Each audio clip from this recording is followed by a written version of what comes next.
काला जादू असल में सिर्फ एक मंत्र या टोटका नहीं होता। ये एक ऐसी एनर्जी होती है जो इंसान के अंदर के अंधेरे से चलती है। जिस दिन किसी का दर्द, जलन और बदला उसके धर्म से बड़ा हो जाता है, उसी दिन वो काला जादू करने के लायक बन जाता है। आज की कहानी भी ऐसी ही है। एक मॉडर्न बिल्डिंग, एक 7th फ्लोर और एक फ्लैट जहाँ से फर्नीचर नहीं, एक काला मंत्र बसा था। रिया एक सिंपल सी लड़की, एक ग्राफिक डिज़ाइनर, नई जॉब के लिए मुंबई आई थी और उससे मिला एक सपनों जैसा घर 7th फ्लोर पर, फ्लैट नंबर 704। सब कुछ परफेक्ट लग रहा था, क्लीन रूम, सी व्यू, साइलेंस। पर रियल एस्टेट एजेंट ने एक बात नहीं बताई थी, इस फ्लोर पे कोई टिकता ही नहीं। हमेशा कुछ हफ्तों बाद लोग बिना वजह चले जाते थे।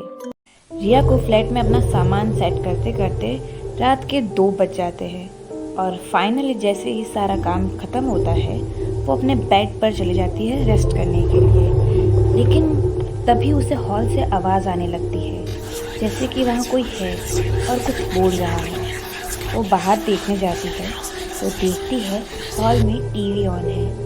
उसे समझ नहीं आ रहा था कि टीवी ऑन कैसे हुआ, पर फिर भी टीवी बंद करने के लिए वो रिमोट ढूंढने लग जाती है, पर कहीं पर भी रिमोट मिलता ही नहीं। तो वो टीवी का केबल ही बाहर निकाल कर फिर से अपने रूम में सोने चली जाती है। अगले दिन जब रिया ऑफिस से आ रही होती है तो लिफ्ट में एक आंटी मिलती है, मिसेस देसाई। उन्होंने सीधा बोला, बेटा 7th फ्लोर पर अकेली मत रहो, वहाँ कुछ ठीक नहीं है। रिया ने हंसी में उड़ा दिया और कहा, आंटी मैं एक मॉडल लड़की हूँ, मैं इन सब अंधविश्वासों में नहीं मानती। पर आंटी ने लास्ट में फिर से एक बात कही। एक लड़की थी अनिका, उसने भी यही फ्लैट लिया था और कुछ ही दिनों बाद बालकनी से गिर गई। ये सुनकर रिया का चेहरा सफ़ेद पड़ गया, लेकिन उसने खुद को संभाला और घर लौट गई। और उसी रात फिर से रिया को हॉल से आवाज़ आने लगी। अब की बार आवाज़ डरावनी और साफ सुनाई दे रही थी, कोई मंत्र जो बार बार बोला जा रहा था, ओमकार प्रवेश।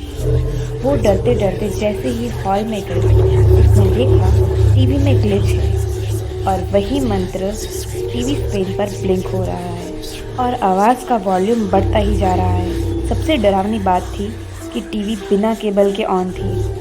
रिया ये सब देखकर बहुत डर गई और ज़ोर से चिल्लाई। चिल्लाते ही वो नींद से भी जाग गई। सुबह हो गई थी और फिर रिया ने एक चैन की सांस ली, ये सोचकर कि जो भी उसने देखा वो सिर्फ एक बुरा सपना था। फिर थोड़ी ही देर बाद वो ऑफिस जाने के लिए मिरर के सामने तैयार हो रही थी और तभी अचानक से लाइट्स ब्लिंक करने लगी। उसे लाइट्स की तरफ देखा और जब वापस मिरर के सामने देखा, सेकंड के लिए उसे लगा जैसे कि मिरर में उसका रिफ्लेक्शन मुस्कुरा रहा था और एकदम से वो पीछे हो गई। फिर उसने सोचा कि उसका ही भ्रम होगा और ऑफिस चली गई। उसी रात रिया ऑफिस से लेट आई, लिफ्ट रुक नहीं रही थी तो वो सीढ़ियाँ चढ़ने लगी।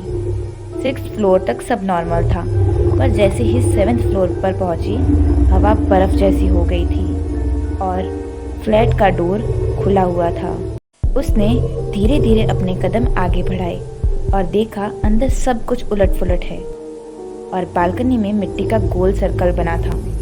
बीच में एक कैंडल जल रही थी और सर्कल के पास एक पुरानी डायरी थी। कवर पे लिखा था, अनिका's जर्नी। रिया ने डायरी उठाई और पढ़ना शुरू किया। उस डायरी में लिखा था कि कैसे अनिका ने अपनी ड्रीम जॉब हासिल की और वो कितनी ज़्यादा खुश थी इस फ्लैट में आने के बाद। और फिर लास्ट पेज पर सिर्फ 2 लाइन लिखी हुई थी कि इस फ्लैट में कुछ तो है जो मुझे जीने नहीं दे रहा, इसलिए वो आज रात ही अपनी बालकनी से कूदकर जान दे देगी। इतना पढ़ते ही लाइट चली गई और रिया वो डायरी फेंक कर लिफ्ट की तरफ दौड़ी और लिफ्ट के अंदर जाते ही उसे एक ही मंत्र को बार बार बोलने की आवाज़ जोर जोर से आने लग जाती है। रिया बहुत ही ज़्यादा डर जाती है और डर के मारे अपने दोनों हाथ कान पर रख जोर जोर से चीखने लग जाती है और सब कुछ एकदम शांत हो जाता है। और जब उसने अपनी आंखें खोली तो देखा वो फिर से अपनी ही बालकनी में पहुंच गई है, उसी मिट्टी के बने गोल सर्कल के अंदर। और अब रिया का अपनी बॉडी पर कोई कंट्रोल नहीं होता। वो ना चाहते हुए भी मंत्र का जाप कर रही है और जाप करते करते अपनी बालकनी से कूद जाती है।